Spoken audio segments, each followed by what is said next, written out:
My name is Carol. I'm 68 years old, and my own son gave me a choice. Become his wife's unpaid maid, or get thrown out onto the street. Before I tell you about the phone call that left him utterly speechless, let me know where you're watching from in the comments. It all started on what I thought was just another Tuesday morning. The sun was streaming into the kitchen, the smell of fresh coffee hung in the air, and I was at the counter, placing a plate of toast on the table for my son, Mark, and his wife, Tiffany. It was a simple, quiet routine, one that I thought was born out of love. I was about to learn how wrong I was. The contractor is coming on Thursday, Tiffany said. Her voice was as light and breezy as if she were discussing the weather. She didn't even look up from her tablet. We're finally turning the upstairs room into Mark's home office. I froze. The plate in my hands trembled, just a little. A tiny clinking sound against the countertop that felt like a gunshot in the quiet room. The upstairs room. My room. My son, Mark, didn't even look up from his phone. His thumb just kept scrolling, endlessly, through a stream of things that were clearly more important than the ground crumbling beneath his mother's feet. I waited for him to say something. A denial. A clarification. A joke. Anything. But all I got was silence. The upstairs room? I asked, and my voice sounded small, foreign to my own ears. Tiffany finally graced me with her attention, her lips pulling back into a bright, polished smile that never reached her eyes. Your room, yes. It gets the best light, you know. We're thinking of knocking down that wall. Maybe putting in some glass panels. It'll be much more open and modern. My eyes darted to Mark, begging him to say something, anything. He glanced up for a fraction of a second. A flicker of something, maybe guilt, maybe just annoyance. Then his eyes dropped back to the glowing screen in his hands as if it were a shield. That's my room, I said, trying to keep my voice steady, trying to make it sound like a fact, not a plea. He coughed, a small nervous sound. Well, Mom, we haven't decided on anything for sure. We're just looking at options. But Tiffany wasn't one for ambiguity. She didn't miss a beat. Oh, we've already figured it out for you, she chirped. You can move down to the basement. It's unfinished, of course, but nothing a few area rugs and a nice lamp can't fix. It could be quite cozy. The basement. I had been down there exactly twice. It was damp, cold no matter the season, and smelled faintly of mothballs and mildew. It was where we stored old winter coats and the Christmas decorations no one had the heart to throw away. It was a place for things forgotten. She must have seen the look on my face because her tone shifted, becoming even lighter, a tone one might use with a difficult child. Of course, if you don't want to adapt, she continued, we understand. You can always find another place. It's your choice, really. And then she smiled again, that calculated, brittle smile. Just don't take too long about it. The contractor is already scheduled. My hand found the back of a wooden chair. I gripped it, the sharp edges digging into my palm, anchoring me as the floor seemed to tilt beneath my feet. Two options. The cold, damp basement where forgotten things go to decay, or out. Get out. They called it a choice. But I knew exactly what it was. It was an eviction notice, wrapped in a condescending smile. And as I stood there, their words echoing in the sudden, deafening silence of the kitchen, I felt something shift deep inside me. A quiet, cold resolve I hadn't felt in years. I looked from my son's bowed head to my daughter-in-law's triumphant smirk, and I opened my mouth to speak. Before those words, it's your choice, hung in the air like a poison, there was another promise. A promise made 3 years ago, in a different kitchen, one filled with the golden afternoon sunlight of 40 years of memories, a promise that felt like a lifeline. To understand the depth of their betrayal, you have to understand the depth of my trust. After my husband, Bob, was taken from me by a sudden, massive heart attack, the silence in our little Ohio house wasn't just quiet. It was a physical presence. It was a weight in the air, a humming in my ears. We had built that 2-story colonial with our own hands, hammering in the nails, painting the walls, pouring the concrete for the porch swing Bob insisted we have. It was the house where we'd celebrated Mark's first steps, his high school graduation, even the sad dinner after his first divorce. Every corner held a ghost. I'd see Bob in the worn spot on the arm of his favorite recliner, smell his Old Spice that stubbornly lingered in our shared closet, find the half-finished crossword puzzle still on his nightstand, his glasses resting on top. The grief was a thief, and it had stolen the joy from the very walls around me. Mark, my only son, started visiting every Sunday. He'd drive the 2 hours from his upscale life in Columbus, bringing fancy coffee in paper cups and a box of donuts from a place I'd never heard of. He'd sit with me on that porch swing, pushing it gently with his foot, his face a mask of loving concern. "Mom, this house is just too big for you," he'd say, his voice a soft, persuasive hum. "The yard alone is a full-time job. I worry about you on that ladder cleaning the gutters. What if you fall? No one would know for hours. I lie awake at night thinking about it." He was good. He was so good at painting pictures of disaster. He'd mention the rising property taxes, the aging furnace that was a ticking time bomb, the stories he'd heard of break-ins in neighborhoods like this. My quiet, safe street was suddenly transformed into a den of threats. My independence was reframed as a reckless liability. He and Tiffany, his second wife, would sometimes visit together. Tiffany, always dressed impeccably, would drift through my cozy, lived-in home like a museum curator. "It's a lovely house, Carol," she'd say, running a manicured finger over a dusty bookshelf I hadn't gotten to yet. "But so much upkeep. It must be exhausting for you. You deserve to rest." It wasn't a compliment. It was a verdict. She was judging my life and finding it lacking. The final push came on a rainy afternoon in October, the kind of day that seeps into your bones. The gray sky was a perfect mirror for my soul. Mark sat across from me at the old oak kitchen table, the table where Bob and I had navigated 40 years of life, bills, homework, arguments, and laughter. He wrapped his hands around his coffee mug, a gesture so familiar it made my heart ache. "Mom," he said, his eyes full of what I was desperate to believe was sincere love. "Tiffany and I have been talking. A lot. We want you to come live with us." He laid out the vision like a master salesman. "We have that guest room upstairs. It's all yours. Your own private space. No more worrying about the leaky roof or the lawn service or shoveling snow. No more lonely nights staring at four walls. Just peace. Peace." The word was a cool balm on my raw, grieving heart. The thought of not having to face the crushing silence every night, of hearing the comforting sounds of family, of feeling safe, it was a siren song to my lonely soul. "You won't have to lift a finger," he continued, leaning forward, his voice dropping into a confidential, earnest tone. "Just relax. Enjoy your retirement. You've more than earned it. We'll take care of everything." Everything. Then came the part about the house, my home, my sanctuary. He suggested selling it, his logic seamless and terrifying. "The market is fantastic right now, Mom. You could get a great price for it. Think of it as Dad's final gift to you. His inheritance to secure your future. He had it all planned out. We can put the money into a professionally managed trust fund. I'll oversee it with my financial guy. It'll generate a steady income. A nice little salary for you each month so you never have to worry about a single bill again. It's much safer than you having to deal with the stress of banks and investments at this stage of your life." I hesitated, my hand instinctively stroking the worn wood of the table. "Mark, this house is... It's all I have left of your father."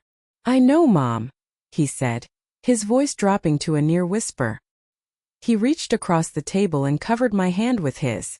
His hand was warm and strong, the hand I had held when he was a boy. But Dad wouldn't want his memory to be a burden. He wouldn't want you rattling around in this big empty house, alone and at risk. He would want you to be safe. He would want you to be with family. This is what he would have wanted. He used his father's memory against me. And it worked. Of course it worked. How could I argue with the wishes of my dead husband, especially when they were delivered by my loving son?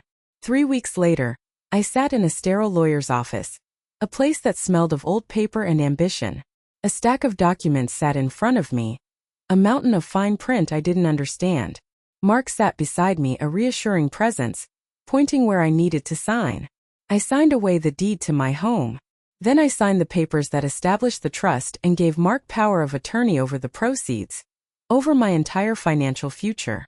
The money from the sale, a little over $150,000 after all the fees, was wired directly into an account that I would never control. Mark patted my back as I signed the last page. "See? The hard part is over, he said, relief washing over his face.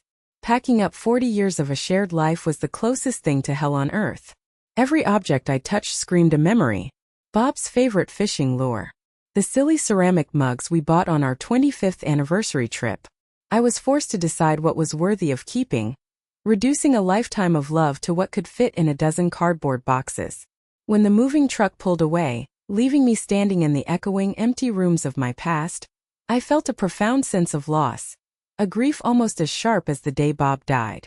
But I pushed it down, repeating Mark's promise to myself like a mantra. Peace. Safety. Family. I was moving toward a new life, a better life. I was moving toward a promise. I just didn't realize, as I handed the keys to the new owners with a trembling hand, that the promise was a beautifully constructed cage. The guest room at Mark and Tiffany's house in that sterile, wealthy Columbus suburb was exactly as he'd described it. Not huge. That was an understatement. It was a box. A small beige box with one narrow window that offered a stunning view of the neighbor's brick wall. The furniture was a sad collection of orphaned pieces from their own upgrades. A single bed with a mattress that sagged in the middle, a rickety nightstand with a wobbly leg, and a small closet that was already 2/3 full of their bulky off-season clothes and ski gear. Still, I was determined to be grateful. I was determined to make it a home. I carefully placed my one remaining framed photo of me and Bob on the nightstand. It was us on our last vacation, smiling happy. It felt like a small defiant flag of my past planted in this new foreign land. For the first few weeks they laid the sweetness on thick. It was a calculated performance of welcome. Tiffany would leave little yellow sticky notes on my door. "Glad you're here, Carol," with a little smiley face. We'd watch movies together in the evenings on their enormous television, and Mark would make a point of asking, "How was your day, Mom?" I started to let my guard down, to unclench the knot of anxiety in my stomach. I thought, this is it. This is the peace he promised. It's going to be okay. I've always been an early riser, a habit from 40 years of getting Bob off to work with a hot breakfast. The habit didn't die with him. So I started getting up before them, tiptoeing down to their state-of-the-art kitchen, and making a fresh pot of coffee. Then I started setting out cereal and toast. I didn't mind. It felt good to be useful, to contribute. They never asked me to, but their gratitude was effusive. "Oh, Mom, you're a lifesaver," Mark would say, grabbing a piece of toast on his way out the door. Tiffany would call me a treasure. Their praise was the water that made my new role grow. Soon my morning routine became their morning expectation. The one morning I overslept due to a headache, I came downstairs to find Tiffany in the kitchen, scowling at the coffee machine as if it were a hostile alien artifact. "Oh, there you are," she said, her voice tight with annoyance. I couldn't figure this thing out. The message was clear. My contribution was no longer a gift. It was a requirement. Then the requests, always framed as favors, began to expand. It started with groceries. "Carol, you have so much free time," Tiffany said one afternoon, handing me a list. "And I just get so swamped with my promotion at work. I never have time to go. It would be a huge help." So I became the grocery shopper. Then I was doing the laundry because you just have a magic touch with folding, Mom. My sweaters have never looked better. Soon after, I was the designated dog walker for their moody bulldog, Chester, because they were both too exhausted after a long day at the office. The line between cherished family member and unpaid help didn't just blur. It was erased with ruthless efficiency. The shared movie nights stopped. The questions about my day were replaced with indirect commands. "Oh, the dishwasher is full again." Tiffany would sigh loudly as she walked out of the kitchen. "I have nothing clean to wear to yoga tomorrow," Mark would mention as he passed me in the hall. My life became a silent, endless series of chores. I was a ghost in their pristine home, a phantom engine that kept the household running smoothly while remaining completely unseen. I ate my meals alone, usually standing at the kitchen counter, scraping the leftovers from their plates onto my own after they'd retired to the living room. The first real crack in my carefully constructed denial appeared about a year in. It was a devastating, soul-crushing blow. I had a sturdy cardboard box, the one box that held the most precious things I owned, my photo albums. Decades of captured memories. Pictures of a young, smiling Bob on our wedding day. A blurry photo of Mark's first steps, his face a mixture of terror and triumph. Family vacations to the beach, our skin sun-kissed and our smiles wide and genuine. They were my tangible link to a life filled with a love so profound it felt like a dream now. I had kept the box tucked safely in the back of my closet, a private treasure. One afternoon, consumed by a wave of loneliness, I went to look at a picture of Bob, and the box was gone. My heart hammered against my ribs like a trapped bird. I tore my small room apart, pulling clothes from the closet, looking under the bed. Nothing. A cold dread seeped into my bones. I found Tiffany in the living room, her feet up on the ottoman, scrolling on her laptop. "Tiffany," I said, my voice shaking so badly I could barely get the words out. Have you seen a cardboard box? A big one? It was in my closet. It has all my old photo albums in it. They're very important." She looked up, her expression a perfect blank. Then, a flicker of something, not recognition but annoyance. "Oh, that dusty old thing," she said, her voice utterly casual. "It was taking up so much space and it looked like junk. I was decluttering last week for the charity pickup. I figured it was just old stuff you were planning to get rid of, so I put it out on the curb. The truck came on Tuesday." She turned back to her screen, dismissing me with a click of her mouse. I just stood there, speechless. The air left my lungs in a silent scream. My wedding photos. My son's baby pictures. The last picture ever taken of my husband, his arm around me. Gone. Thrown away with the trash like a stack of old newspapers. It wasn't an accident. I knew with a certainty that felt like ice in my veins that it was a message.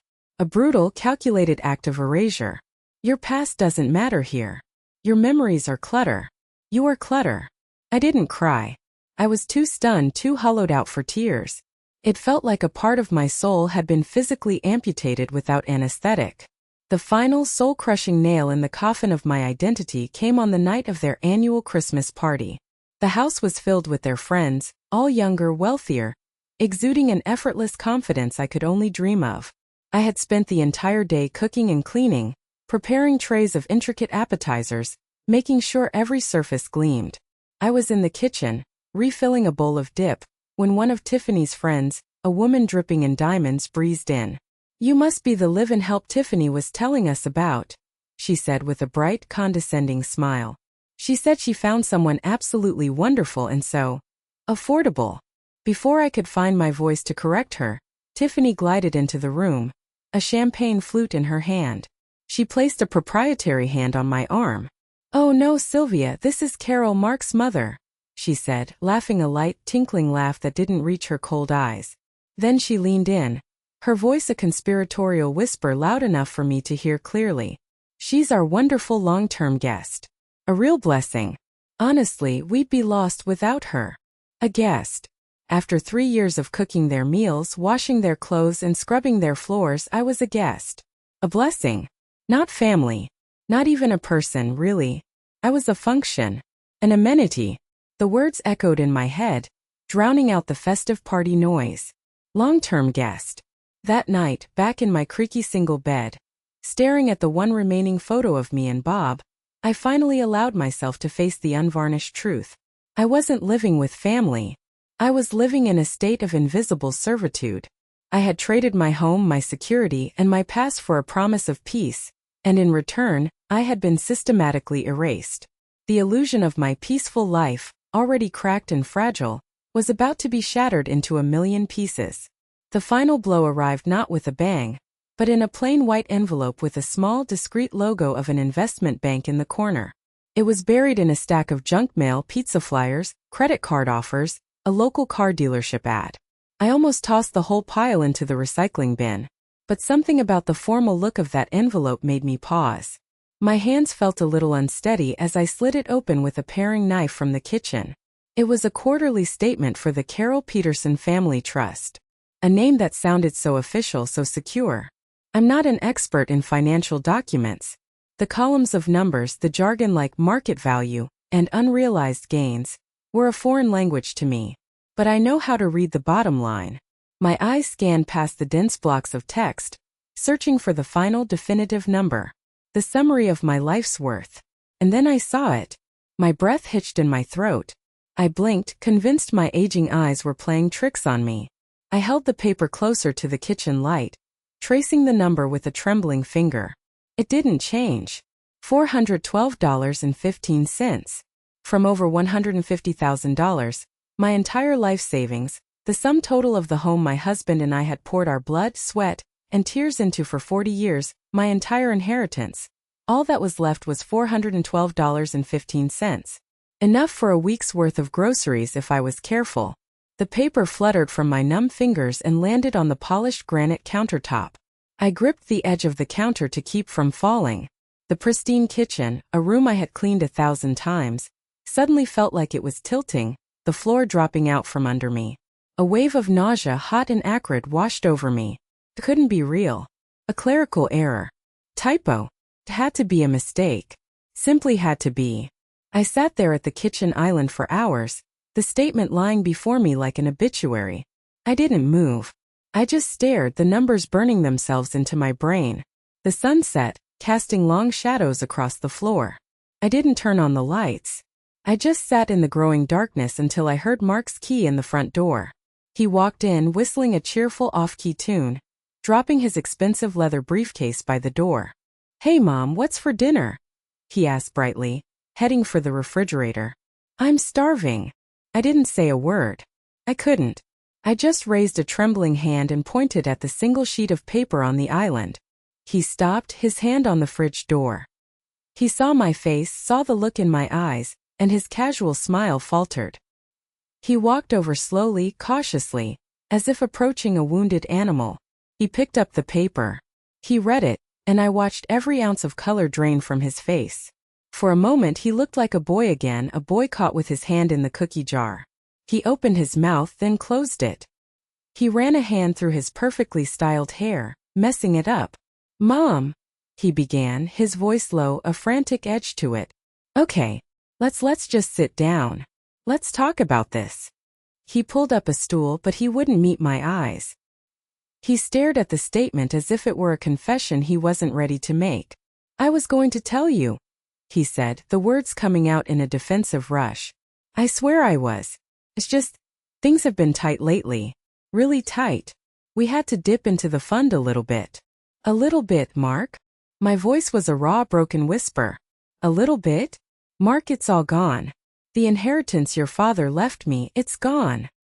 He finally looked at me, and his eyes were not filled with remorse, but with a kind of weary, put-upon defensiveness.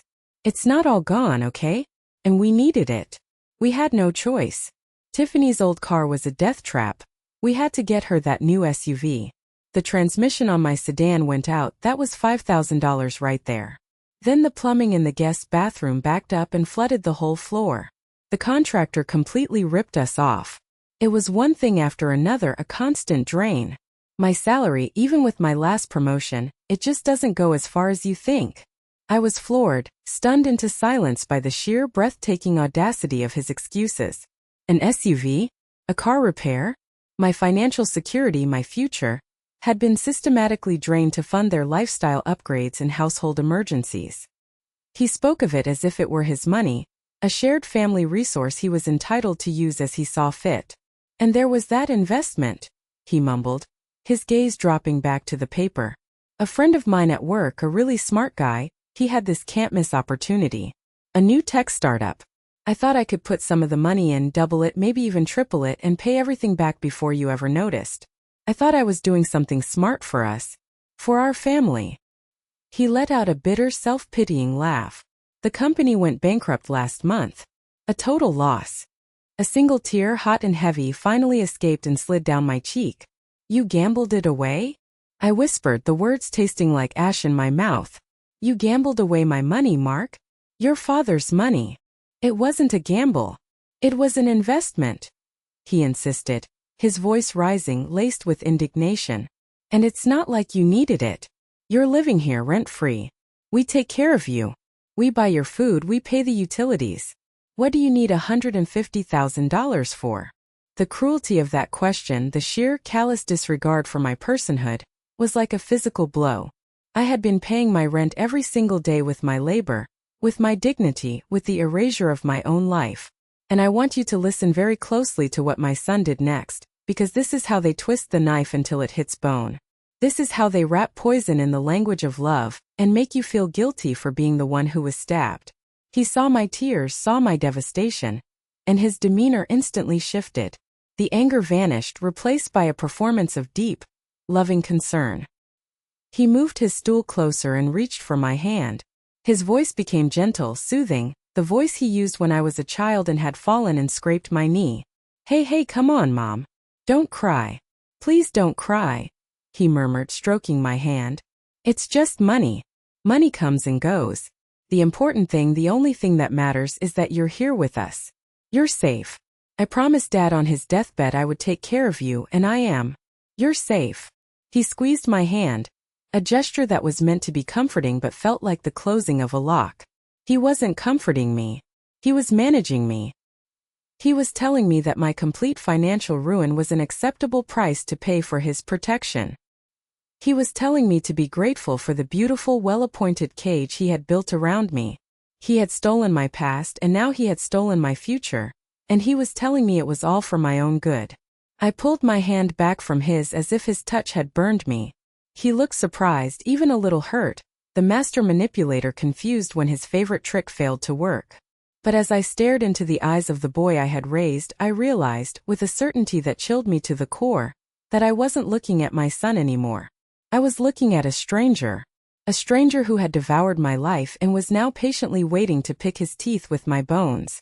In the weeks that followed the devastating revelation about my finances, I existed in a thick gray fog of despair. I went through the motions of my daily servitude, cooking, cleaning, walking the dog, but my heart wasn't in it. I felt hollowed out, a walking ghost in a house that was no longer a home, but a prison. My conversations with Mark were stilted and brief. He acted as if the conversation about the money had never happened, plastering on a cheerful facade, while I was suffocating under the weight of his betrayal. I felt utterly, completely alone. And then, a small ray of light pierced through the suffocating darkness. My granddaughter Chloe came home from college for a weekend visit. Chloe was my Mark's daughter from his first, much happier marriage. She was a bright, sharp-as-a-tack young woman studying to be a social worker, a fact that Tiffany found both unimpressive and vaguely threatening. Chloe had a strong sense of justice and eyes that didn't miss a thing. Tiffany tolerated her with a kind of strained, brittle politeness, but there was always an undercurrent of animosity. Chloe saw through Tiffany's polished exterior, and Tiffany knew it. The moment I opened the door, Chloe knew something was desperately wrong. I had lost weight I couldn't afford to lose.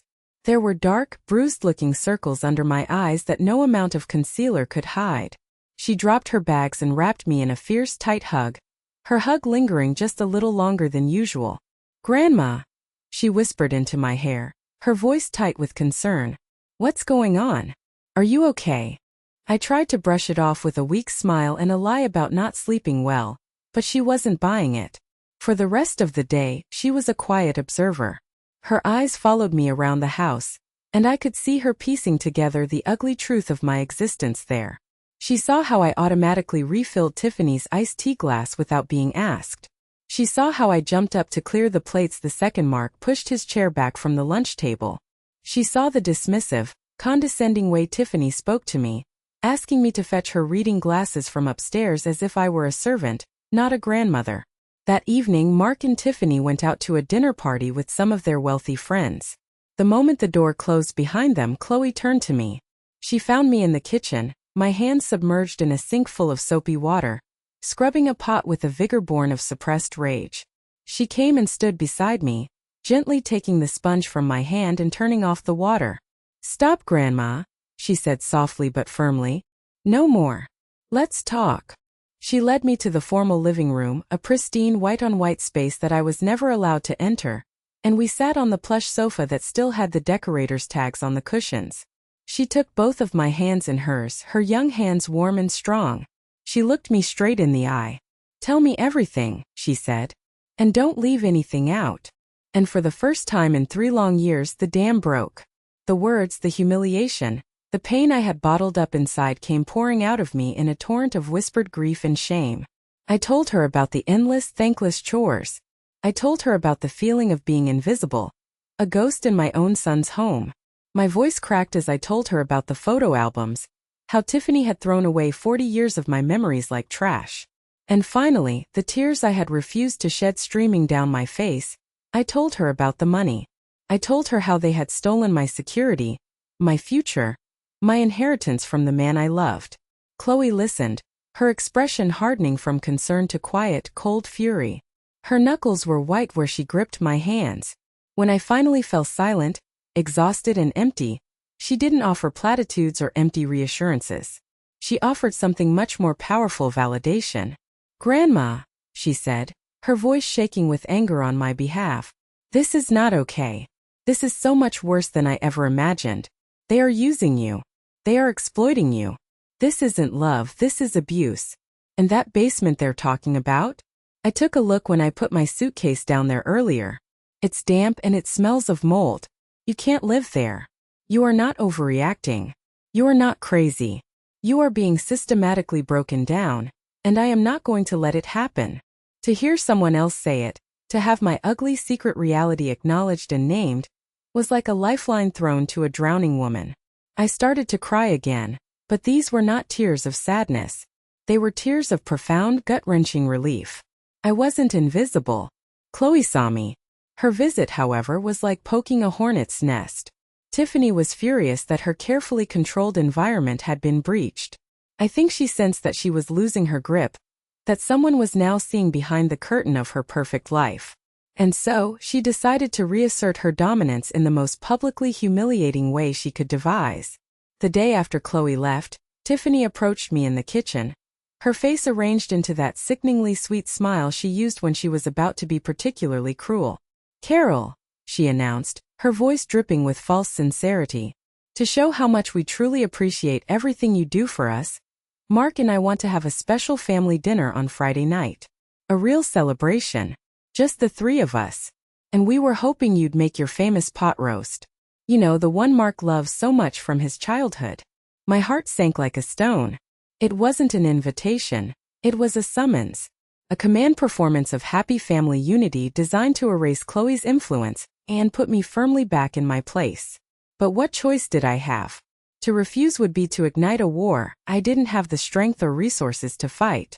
So on Friday I poured what was left of my heart and soul into that meal. I used my own dwindling cash to buy the best cut of beef I could find. I slow-cooked it for hours until it was so tender it fell apart with a fork. I roasted potatoes and carrots with fresh rosemary from the small pot I kept on the windowsill. I even baked an apple pie, Tiffany's favorite, from scratch, crimping the crust just so.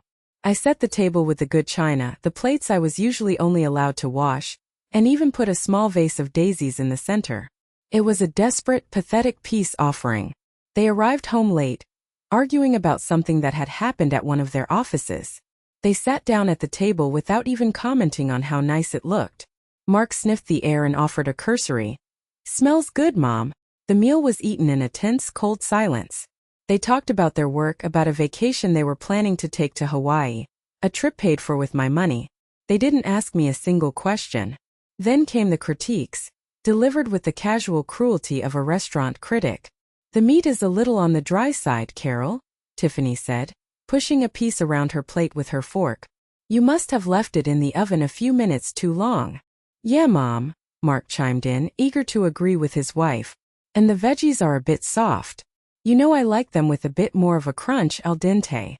I just nodded, my own appetite completely gone. The beautiful meal I had prepared with such care tasted like cardboard in my mouth. I had cooked a feast of love, and they had dissected it like a failed science experiment. They barely touched the apple pie. After dinner, as I stood up on autopilot to begin clearing the plates, Tiffany dabbed the corner of her mouth with a linen napkin and looked at me, her expression as cool and hard as the granite countertops.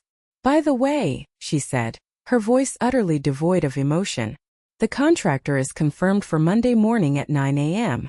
So we'll need to get your things moved down to the basement on Sunday. We need Saturday to clear out our old junk first. It's official."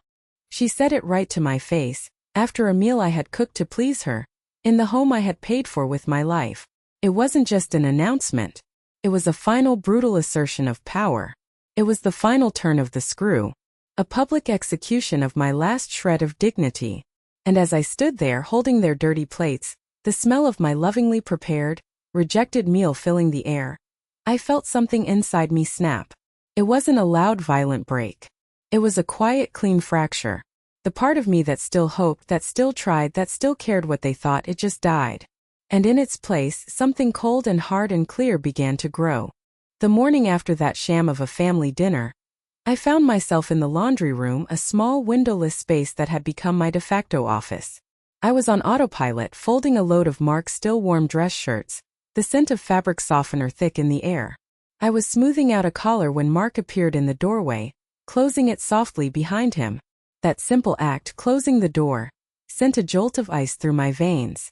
Private conversations with Mark were never good news. They were ambushes. "Mom, we need to talk," he began. He didn't look at me. He stuffed his hands deep into the pockets of his expensive slacks and stared at a spot on the wall just over my head.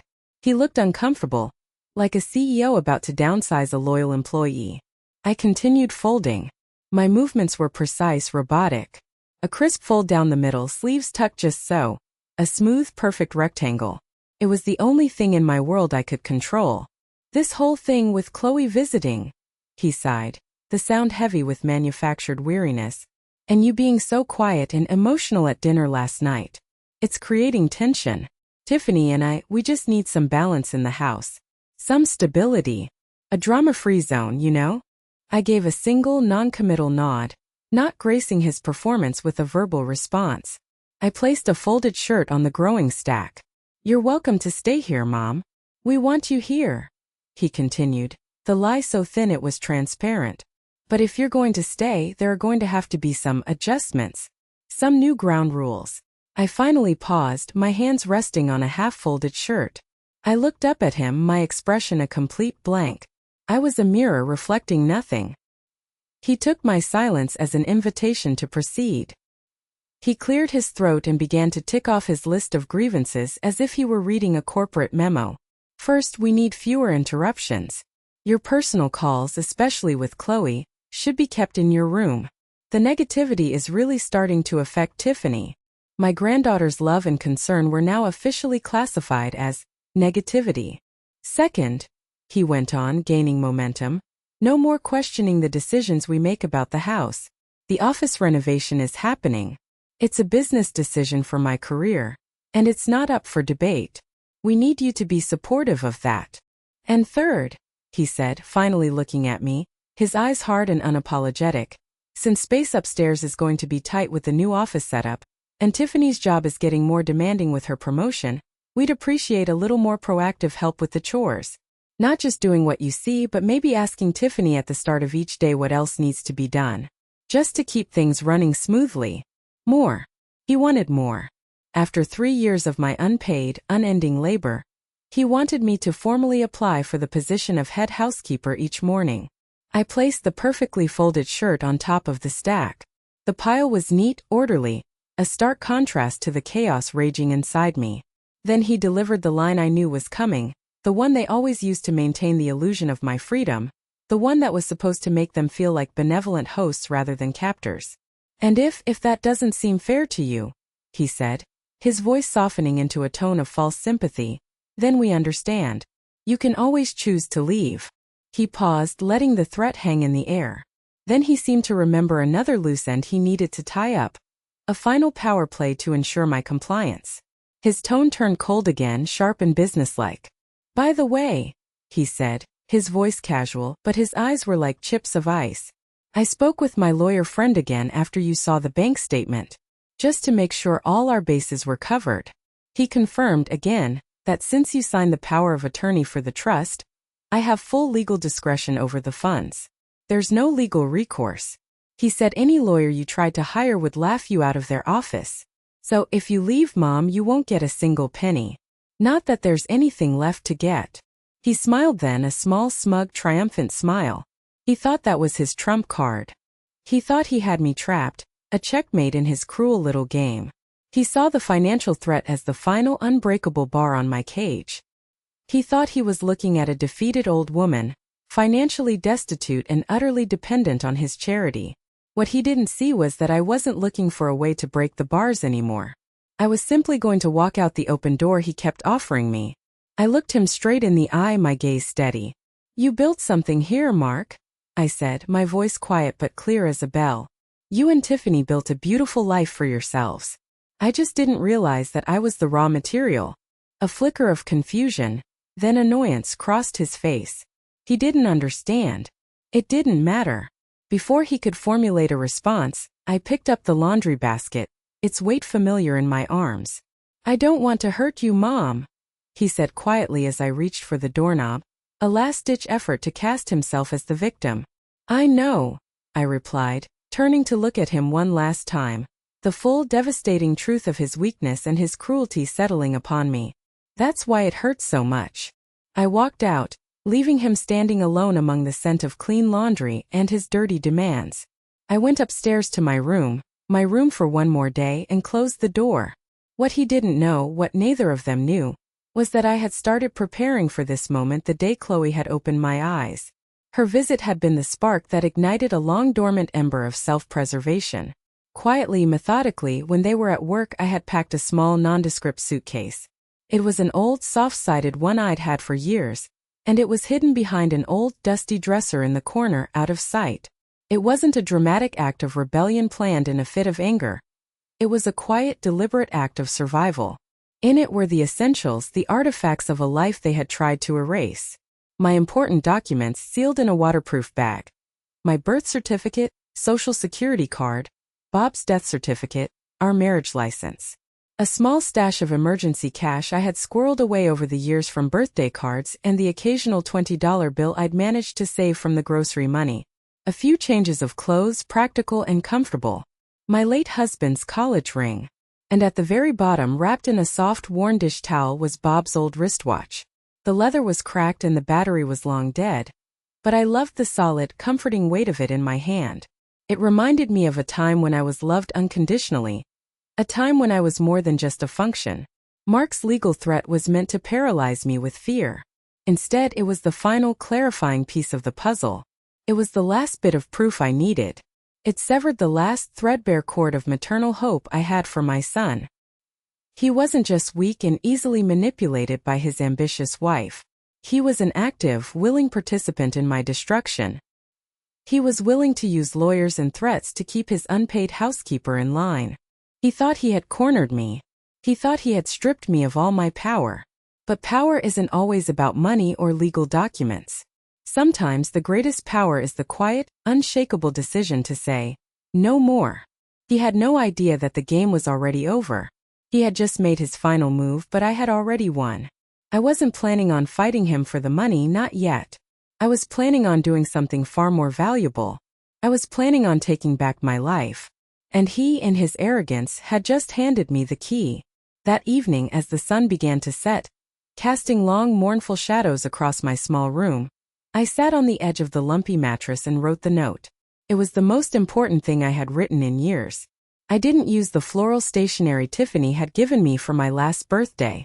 I found a piece of plain white printer paper in a drawer, paper as blank and devoid of sentiment as my heart now felt toward them. My hand was surprisingly steady as I wrote.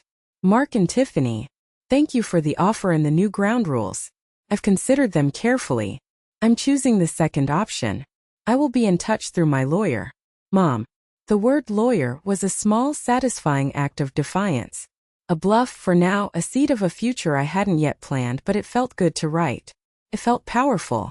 I folded the note neatly in half and placed it squarely in the center of the perfectly made pillow. The bed I would never sleep in again.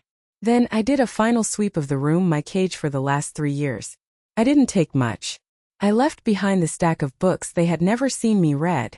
I left the extra wool blanket folded at the foot of the bed. I left the coffee mug on the nightstand, the one they had given me for Christmas 2 years ago that said, "World's Best Mom," in cheerful, mocking letters. The irony was so bitter it almost made me laugh. I left behind the ghost of the woman I had been in that house. The quiet, accommodating, invisible woman. She could stay there. I was done with her. I zipped my small suitcase, the sound loud in the quiet room. It was done. The timing had to be perfect. The final act of this tragedy needed a captive audience. I waited in my room, my suitcase resting on the floor beside my chair. I sat in the dark, the only light coming from the hallway under the door. I sat perfectly still, listening. I heard the front door open and close. I heard their voices, the usual tired, irritable greetings after a long day at their important jobs. I heard the clink of ice in glasses, the low thrum of the television news, the mundane soundtrack of a life I was about to exit stage left. I waited until I heard the distinct sounds of them settling in the dining room for dinner. I could hear the scrape of chairs on the hardwood floor, the clatter of silverware on plates, a dinner I hadn't cooked, a mess I wouldn't be cleaning up.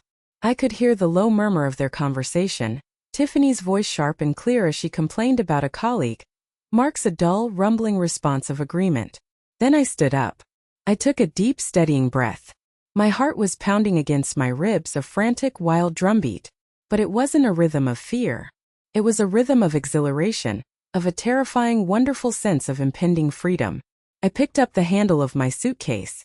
It felt impossibly light, as if it were filled not with clothes but with the future. I opened my bedroom door and walked out into the hallway.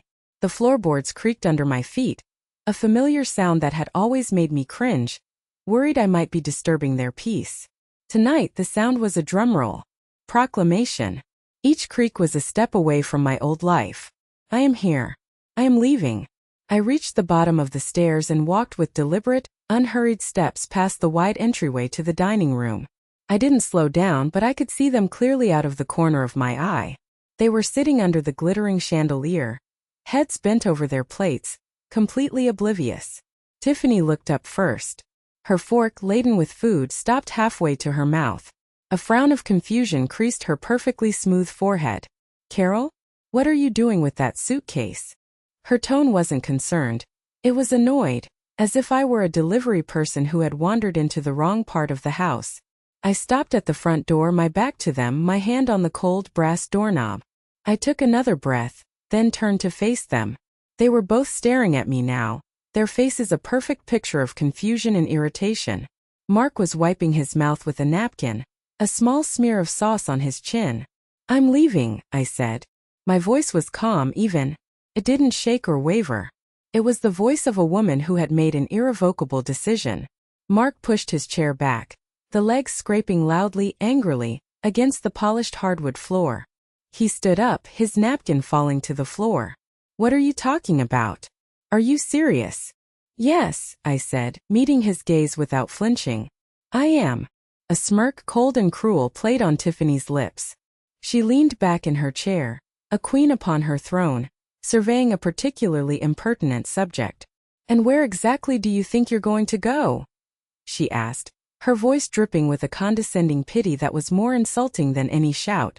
"You have nowhere to go. You have nothing. You'll be back in a week, begging us to let you in." For 3 long soul-crushing years that statement would have shattered me. For 3 years that had been my greatest, most paralyzing fear. That she was right. But standing there, with the cool metal of the doorknob under my hand and the vast, unknown world of my own future just beyond it, her words had no power.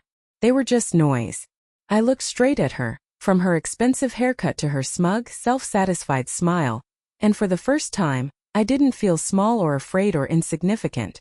I felt taller. I felt whole. "That," I said, and my voice rang with a clarity and strength that surprised even me, "is what you think."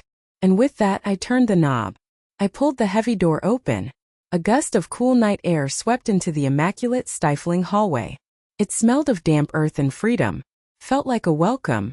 It felt like the first clean breath after being underwater for far too long. I stepped across the threshold, pulling my small suitcase behind me. I didn't look back. I pulled the door closed. I didn't slam it. I just let it click shut, a quiet, final, satisfying sound. No one followed me. No one called out my name. There was just me, my suitcase, and the silent, wonderful, terrifying first step into the rest of my life. The streetlights of that manicured suburban neighborhood cast long, distorted shadows on the sidewalk as I walked away from the house that had been my prison. I didn't look back, not even once. I just kept walking, putting one foot in front of the other, my small suitcase rolling quietly behind me like a faithful dog. I didn't have a grand, detailed plan. I just had a destination for the night, a safe harbor in the storm, the home of my best friend Brenda. Brenda and I have been friends for over 50 years. We met as young mothers in a parenting group, and we'd navigated every peak and valley of life together since. Rejoicing at weddings, mourning at funerals, supporting each other through every crisis. She knew I was unhappy living with Mark and Tiffany. I hadn't burdened her with all the ugly details, I was too ashamed, but she had a sixth sense. She could hear the strain in my voice, the carefully constructed cheerfulness that didn't quite cover the despair. I had called her earlier that day, after my final confrontation with Mark in the laundry room, my voice a choked whisper. Her response was immediate and unconditional. "My door is always open, Carol. The guest room is always ready. You know that. Just come." Her house was a small, cozy brick ranch about 20 minutes away, a world away in spirit. As I walked up her driveway, the familiar shape of her home illuminated by the warm glow of her porch light felt like the most beautiful sight in the world. Before I could even raise my hand to ring the bell, the door swung open. Brenda stood there, a small, fierce woman with wise, kind eyes. She took one look at me standing on her doorstep, clutching the handle of my suitcase, at the mixture of terror and relief on my face, and she didn't waste a second on questions. She just opened her arms wide and wrapped me in a fierce, protective hug that felt like it was putting all my broken pieces back together. "You're home," she whispered into my hair, and it was only then, in the safety of her embrace, that I finally let myself cry. The tears weren't loud or hysterical. They were silent, hot tears of grief, rage, and a profound, overwhelming sense of release. That first night, I slept for 10 straight hours in her guest room. A cheerful yellow room filled with books and the scent of lavender from the garden outside the window. It was a deep, dreamless sleep, the kind of restorative rest I hadn't known in 3 years. I woke up the next morning not to the sound of a passive-aggressive sigh from the kitchen, but to the sound of birds singing outside my window. It was the most peaceful sound I had ever heard. The next 5 days were a quiet, gentle revelation. It was an education in the small, forgotten freedoms I had given up. I rediscovered the simple joy of making my own coffee, exactly how I liked it, strong and black, and drinking it slowly while it was still hot. I sat on Brenda's sun-drenched back porch for an entire hour one afternoon, just reading a novel, without a single pang of guilt that I should be folding laundry or scrubbing a floor. I went for a long, meandering walk in the nearby park, not to exercise a moody bulldog, but just for the sheer pleasure of feeling the warm sun on my face and listening to the rustle of the leaves. Brenda was a rock. She was a master of the delicate art of friendship. She knew when to talk and when to be silent. She let me sleep late. She made me my favorite soup. We sat up late one night, wrapped in Afghans, drinking chamomile tea, and I told her everything. The whole sordid, humiliating story, from the promise of peace, to the empty bank account, the stolen photo albums, and Tiffany's final cruel smirk. She listened without interruption, her kind face growing grimmer and more furious with each detail I recounted. When I finally fell silent, exhausted and empty, she reached over and took my hand. "That's not your son, Carol," she said, her voice fierce with an anger that was all on my behalf. "That's a monster that his wife created, and he was too weak and greedy to fight it. And you, my friend," she squeezed my hand, "are a survivor. You are not a victim. You are a survivor." Her words were a shield and I held them close. My granddaughter Chloe was my other lifeline. I called her the day after I left, my voice still shaky. I could hear the audible gasp of relief on the other end of the line when I told her I was out, that I was safe with Brenda. "Oh, Grandma, thank God. I'm so proud of you," she exclaimed, her voice thick with emotion. "I was so worried. I was about to drive down there this weekend and stage a full-on extraction. Are you okay? Really okay?" I told her I was. And for the first time in a long time, it wasn't a lie. She sent me a string of supportive texts every single day. Little bursts of love and encouragement that were like shots of adrenaline for my weary soul. "Thinking of you, Grandma. You're the strongest person I know. Don't you dare feel guilty for 1 second. They should be the ones drowning in shame." For the first time in 3 years, I felt the crushing, suffocating weight on my chest begin to lift. I started to remember who Carol was. She wasn't a maid or a long-term guest or a financial resource. She was a woman who liked to garden until her hands were caked with dirt. She was a woman who was surprisingly good at crossword puzzles. She was a woman who could laugh at a silly joke until tears streamed down her face. I had forgotten her. But she was still there, a little bruised and battered, but waiting patiently for me to come back and claim her. My phone remained utterly, chillingly silent. Not a single call or text from Mark or Tiffany. Each passing day of silence was another confirmation of the horrifying truth. They weren't worried about my well-being. They weren't consumed with guilt. They were playing a waiting game. They were confident that the harsh reality of the world would crush me, that I would come crawling back, defeated, ready to accept any terms to get a roof over my head. They were waiting for their housekeeper to return to her post. I was beginning to believe I might never hear from them again. I was starting to hope for it. But then, on the morning of the 6th day, as Brenda and I were sitting at her kitchen table enjoying a quiet breakfast, my phone buzzed on the counter. The sound was unnaturally loud in the peaceful room. The screen lit up with the name I never wanted to see again, Mark. My heart gave a painful lurch, a jolt of pure adrenaline. A part of me, the part that was still wounded and afraid, wanted to just let it ring, to ignore it and let him fade into the past he had tried to erase for me. But another stronger part of me, the part that had found its voice again, knew I had to answer. This was a conversation that needed to be had. This was the final chapter. I took a deep breath, looked across the table at Brenda, who gave me a small, fierce, reassuring nod, and I swiped to answer the call. Mom! Mark's voice came through the line, and it wasn't the voice of a concerned son. It was frayed at the edges, stretched thin with a barely concealed panic he was failing to control. Mom? Where are you? The question itself was a weapon, a demand disguised as concern. Not "Are you okay?" Not "I'm worried sick about you." Just a demand for my location, as if I were a misplaced set of car keys, an errant piece of property that had wandered off. I took a slow, deliberate breath, grounding myself in the reality of Brenda's sunlit kitchen. I kept my own voice calm level. It was a small victory, but in that moment it felt monumental. I'm fine, Mark. There was a pause on the other end of the line, a beat of stunned silence. I think he had expected tears, pleading, or at the very least a hysterical outburst. My calm threw him off script. I could hear him take a shaky breath. Then the real reason for his call, the true nature of his panic, came tumbling out in a disorganized, whining rush. Fine?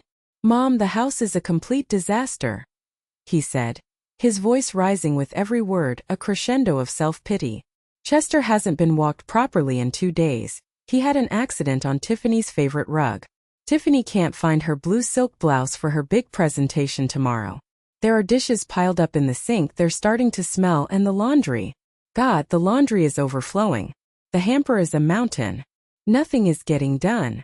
I listened silently to his litany of domestic chaos, a faint humorless smile touching my lips. I pictured the scene with perfect clarity. The beautiful minimalist house, their shrine to sterile perfection, descending into the kind of everyday mess that I had spent 3 years silently and invisibly erasing. There was no sadness in his voice, no flicker of regret for how he had treated me, no concern for my safety or well-being. There was only the raw, unfiltered inconvenience of a privileged man who had suddenly, shockingly, lost his free, all-purpose household appliance. We didn't expect you to just leave, he said, a note of sharp accusation creeping into his tone now, as if my departure was not a desperate act of self-preservation, but a calculated betrayal of some unspoken contract. You told me to choose, Mark, I replied, my voice still calm. I would not let him pull me down into his chaos. I made a choice. I didn't think you'd actually go through with it, he shot back, his frustration boiling over into anger. That was just something people say. I didn't think you'd abandon us. I didn't think you'd treat us like this. A small, dry laugh escaped my lips before I could stop it. The irony was too rich, too thick. Treat you like this? Mark, I didn't think you would treat me like an unpaid servant in my own home. I didn't think you would steal my life savings, the inheritance your father worked his entire life for, and then threaten me with lawyers when I found out. I didn't think you'd try to throw me in a moldy basement. The line went dead quiet. For a long, satisfying moment, the only sound was his ragged, panicked breathing. I had laid the unvarnished truth out before him, and he was cornered by it. He had no defense, no lie, no manipulation left to use.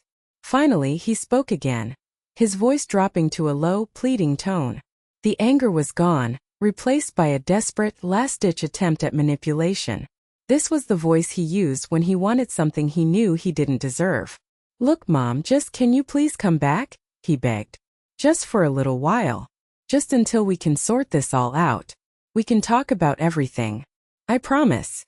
"Sort what out?" I thought. "The fact that you have to walk your own dog? The fact that your wife, with her important promotion, has to operate a washing machine? The fact that your comfortable, effortless life requires my complete and utter subjugation?"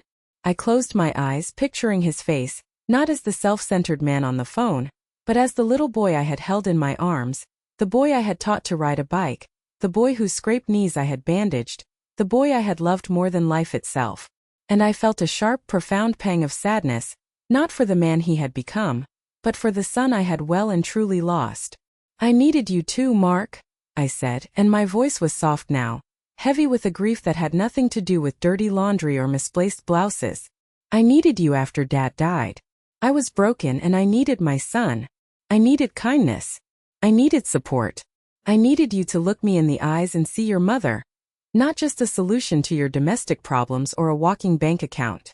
He was quiet for a moment, scrambling for a response. He fell back on his tired, empty excuse, the mantra he probably repeated to himself to justify his own monstrosity. "I was just trying to maintain balance, Mom. For my family. It's been so stressful." "I know," I said, and the words were laced with a final weary acceptance of the man he was. "You did maintain it. You built a perfectly balanced life on my back. You just forgot that I was supposed to be part of the family too. Not the fulcrum that the entire balance rested on." Suddenly I heard a sharp female voice in the background, muffled but unmistakable. It was Tiffany. "Who is that? Is that your mother? What does she want? Tell her to get back here right now and clean up this mess." Mark shushed her frantically. "Tiff, be quiet, I'm on the phone." But it was too late. I had heard it all. The unvarnished truth of my value in their lives. I was the one who cleaned up the mess. That was my sole function. "I have to go, Mark," I said, my voice clear and firm again. The moment of sadness had passed, replaced by a clean, cold resolve. "No, wait, Mom, don't hang up, we can work this out." I cut him off, but my voice was gentle now. There was no anger left, no bitterness, just a profound and final sense of closure. "I'm not angry with you, Mark," I said softly, and I meant it. "I'm just done. I am completely and finally done. I wish you and Tiffany all the best. Truly. I hope you find the balance you're looking for." And before he could reply, before he could offer another empty promise or another veiled threat, I pressed the red icon on the screen and ended the call. I placed the phone face down on the counter. The silence in Brenda's kitchen was warm and comforting. I didn't feel sad. I didn't feel triumphant. I just felt quiet. I felt free. The last chain, the one forged by a twisted sense of maternal duty, had been broken. My son had called, not out of love but out of desperation. And my answer, my quiet finality, had left him with nothing more to say. The war was over. And as I turned to look out the window at the garden, where a new life was waiting for me, I knew I was finally truly on my own. And it was the best feeling in the world. Ending that call with Mark was like closing a heavy, iron-bound book on a dark and painful chapter of my life. I felt a lightness in my chest I hadn't experienced in years. The future was a blank page, and for the first time since Bob's funeral, it didn't feel terrifying. It felt full of a quiet, thrilling possibility. Brenda, who had been sitting silently at the table, watching me with hawk-like intensity, saw the look on my face. She simply got up, poured me another cup of hot tea, and placed it in my hands. "Good for you," she said, her voice full of pride. That was all that needed to be said. A few days later, she nudged me out the door with a gentle but firm hand. "You can't sit around here forever, Carol," she said with a knowing smile. "Grieving is one thing, but wallowing is another. You need a project. Something to get your hands dirty and your mind clear." She took me to a place that would become my salvation. The Hilltop Community Garden, a vibrant, sprawling patchwork of raised beds tucked away behind the local public library. It was a riot of color and life, a testament to the stubborn resilience of nature. Sunflowers, tall and proud, reached for the sky. Tomato vines hung heavy with plump, red fruit. The air smelled of damp earth, sharp mint, and sweet basil. It smelled like hope. It smelled like life continuing despite everything. Brenda had a small plot there. A chaotic but productive jungle of zucchini and herbs. She introduced me to the other gardeners, a diverse, welcoming group of people who would become my new community. There were other retirees, young families teaching their toddlers where food comes from, and intense college students experimenting with organic farming techniques. They greeted me with warm smiles and hands caked with rich, dark soil. No one asked about my past or my problems. They didn't care about my divorce history or my inheritance woes. They just asked what I wanted to plant. A spark of my old self, a self I thought was long dead and buried, ignited. Before moving in with Mark, gardening had been my passion, my therapy. Bob and I had spent countless happy, sweaty hours in our yard, turning the stubborn Ohio clay into a productive paradise. To be back with my hands in the soil, to feel the sun on my back and the satisfying ache in my muscles at the end of the day, felt like coming home to a part of myself I had abandoned. Brenda offered me a corner of her plot, and I accepted gratefully. I started small with some sturdy tomato plants and a row of cheerful marigolds, which Bob always said kept the pests away. I still believed him. It was there, among the rows of budding vegetables and blooming flowers, that I met David. He was a tall, kind-eyed man in his early 70s, with a quiet, gentle demeanor and large, capable hands that were as calloused and earth-stained as mine. He had the plot next to Brenda's and was a local legend, known for growing the most magnificent heirloom tomatoes in the entire garden, a feat he attributed to his secret compost recipe. We started talking as gardeners do. First, it was about the practical things, exchanging tips on the best way to stake tomatoes, complaining about the relentless slugs, and celebrating the first ripe strawberry of the season. Then the conversations deepened. I learned that he was a widower, his wife of 45 years having passed away from cancer a few years prior. We found a sad, comfortable camaraderie in our shared grief. And then I learned that before he had retired to a life of compost and tomatoes, he had been a lawyer for 40 years. A corporate lawyer, he specified with a wry, self-deprecating smile. The boring kind. But I still know how to read the fine print. One hot afternoon, as we were both on our knees, weeding our respective plots under the warm sun, I found myself telling him my story. I hadn't planned to. The words just came out, prompted by his simple, kind question. "So what brought you to Columbus, Carol?" It felt safe to talk to him. A kind stranger who had no connection to the wreckage of my past. I told him everything, my voice low and steady as I pulled weeds with a vengeance. I told him about the house, the promise of peace, the trust fund, and the final dismissive threat from Mark about having no legal recourse. As I spoke, David's friendly, placid expression slowly changed. His brow furrowed in concentration. He stopped weeding and turned to face me fully, his knees cracking in protest. A hard, angry light I hadn't seen before came into his kind eyes. "Carol," he said, his voice dropping, losing its gentle gardener's tone and taking on a sharp, lawyerly precision that cut through the humid afternoon air. "What your son did is not just immoral. It is not just a family tragedy. It may very well be illegal. Grossly illegal." I blinked at him, the sun in my eyes. "But Mark said he talked to a lawyer. He was so confident. He said I signed the papers. He said I have no case, that I gave him permission." David let out a short, sharp, incredulous laugh that startled a nearby robin. He talked to his lawyer friend, who gave him the answer he wanted to hear over a beer. "Carol, signing a power of attorney makes him a fiduciary. That's a sacred trust. It doesn't give him a blank check to gamble away your money on his friend's ridiculous startup, or use it as a personal slush fund to finance his and his wife's lifestyle. That is a gross, textbook misuse of his fiduciary duty." He leaned closer, his voice intense. "And the circumstances under which he had you sign those documents in the first place, pressuring you, an elderly, grieving widow who was emotionally vulnerable and trusted him implicitly, that has a name, Carol. In the legal world it's called undue influence. What they did, stripping you of your assets, could be legally defined as a form of elder financial abuse." The words hung in the air between us, heavy and shocking. Elder abuse. I had never thought of it in those stark, clinical terms. I had thought of it as a personal failure, a family tragedy. But David was putting it in a different context. A legal one. A criminal one. You might be thinking that this story is about to end, that getting justice is the final chapter. But I want you to know, getting the money back was only part of it. The most important part was getting myself back. David saw the flicker of uncertainty and overwhelming fear in my eyes. "Listen," he said, his voice softening again, becoming the kind gardener once more. "I'm retired. I don't go to court anymore. My shark days are over. But I can look at those papers for you. I still have the trust documents for my own estate. I know what to look for. No charge, of course. Just as a friend, a fellow gardener." He reached over and patted my dirt-caked hand with his own. "And if I see what I think I'm going to see, I can help you find a real lawyer. A real shark. Someone who specializes in this kind of thing, who eats people like your son and daughter-in-law for breakfast.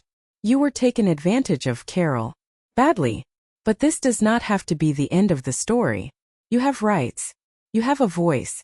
And it's about damn time someone helped you use it." I looked at this kind man, a man I had known for only a few weeks, who was offering me more genuine help, more respect, and more validation than my own son had in 3 long years. And for the first time since I'd left that cold, beautiful house, I felt a new kind of hope blooming inside me, right alongside the tomatoes and the marigolds. It wasn't the fragile, naive hope I'd had 3 years ago. This was different. This was a tough, resilient little seedling of hope, pushing its way through the hard, compacted soil of my despair. It was the hope of justice. The hope that maybe, just maybe, I could fight back. The legal process, just as David had warned me, was a slow, grinding machine, emotionally draining and filled with frustrating delays. But he was true to his word. After reviewing the trust documents I'd managed to find a copy of, his face had set in a grim, determined line. "It's worse than I thought," he'd said. "This is predatory." He helped me find a fantastic lawyer. A sharp, no-nonsense woman named Maria Flores who specialized in elder law and had a reputation for being a bulldog in the courtroom. The moment I sat in her office and told her my story, I saw a righteous fire ignite in her eyes. She didn't see me as a feeble old woman. She saw me as a client who had been profoundly wronged. She took my case on a contingency basis, meaning she wouldn't get paid a dime unless we won. "We're not just going to get your inheritance back, Carol," she told me at our first meeting, her voice ringing with confidence. "We're going to go after them for damages. Emotional distress. Punitive damages. I'm going to make them regret the day they ever thought they could get away with this." For the first time, I felt like I had a champion in my corner. While the lawyers exchanged threatening letters and filed motions, I focused on the crucial work of rebuilding my life from the ground up. With Brenda's help, I found a small, sunny one-bedroom apartment in a senior living community that I could just barely afford with my monthly Social Security checks. It wasn't much. The carpets were a bit worn and the kitchen was tiny, but it was all mine. The day I moved in, after buying a motley collection of second-hand furniture, the simple act of turning my own key in my own lock was so profound it brought tears to my eyes. It was the sound of sovereignty. My days found a new, peaceful rhythm, centered around the community garden. I took over a full plot of my own. I planted rows of tomatoes and cucumbers, zucchini and herbs. I found a deep, grounding satisfaction in the simple, honest labor of nurturing life, of turning a patch of bare, neglected earth into something that could sustain me. The garden became my sanctuary, my church, and my community. My friendship with David deepened, evolving from a shared hobby into a warm, supportive companionship built on mutual respect and endless conversations about everything from tomato blight to the meaning of life. One afternoon, the director of the local senior center, a warm, energetic woman named Susan who was also part of our gardening group, approached me as I was harvesting basil. She had heard bits and pieces of my story from the community grapevine and was clearly moved by it. "Carol," she said, her expression kind and serious, "we have a women's support group that meets here once a month. It's a safe space for women to share their experiences." I was wondering, and please feel free to say no, but would you be willing to come and share your story with them? I have a feeling there are a lot of women who need to hear it. My first gut instinct was a jolt of pure panic. The thought of standing up in front of a group of strangers and laying bare the most painful, humiliating chapter of my life was terrifying. The shame was still a palpable thing. But then I thought about it. I thought about how utterly, crushingly alone I had felt for 3 long years, how I had thought my pain was a unique personal failure. And I realized Susan was right. Someone did need to hear it. So with my heart pounding, I said yes. A week later, I stood in a cheerful sunlit room in front of 20 women. They were all shapes and sizes from all walks of life. Their faces were kind, etched with the fine lines of their own lives, their own stories, their own hidden heartbreaks. I took a deep breath, clutching a small piece of paper with notes I knew I wouldn't use, and I began to speak. I told them everything. I didn't hold back or soften the edges. I spoke about the subtle manipulation, the creeping sense of invisibility, the cold, hard shock of the financial betrayal. I spoke about the constant, low-level humiliation of being treated like a servant in my own son's home. And then I told them about walking out that door. I didn't leave because I was bitter or angry. I told them, my voice gaining strength and clarity as I spoke my truth. I left because I remembered who I was before I gave every last piece of myself away. I remembered that I deserved respect. I remembered that I was not a burden. I remembered that my peace of mind was worth more than their comfort and convenience. When I finished, the room was silent for a moment. A sacred, profound silence. And then a woman in the front row, a woman with tears streaming down her face, started to clap. Then another. And another. Soon the whole room was applauding, not for a performance but for a testimony. Afterwards, one by one, they came up to me. They didn't just offer sympathy. They offered their own stories. They shared hushed, painful confessions of ungrateful children, of manipulative spouses, of narcissistic siblings, of feeling taken for granted and erased within their own families. A small, frail woman with hands twisted by arthritis hugged me tightly and whispered in my ear, "You said what I've been afraid to even think for 10 years. You've given me courage. Thank you." In that room, surrounded by the quiet strength of these women, I realized my story wasn't just my own. It was the story of so many women of my generation, women who had been taught to be quiet, to be accommodating, to be the peacemakers, to put everyone else's needs before their own until they disappeared completely.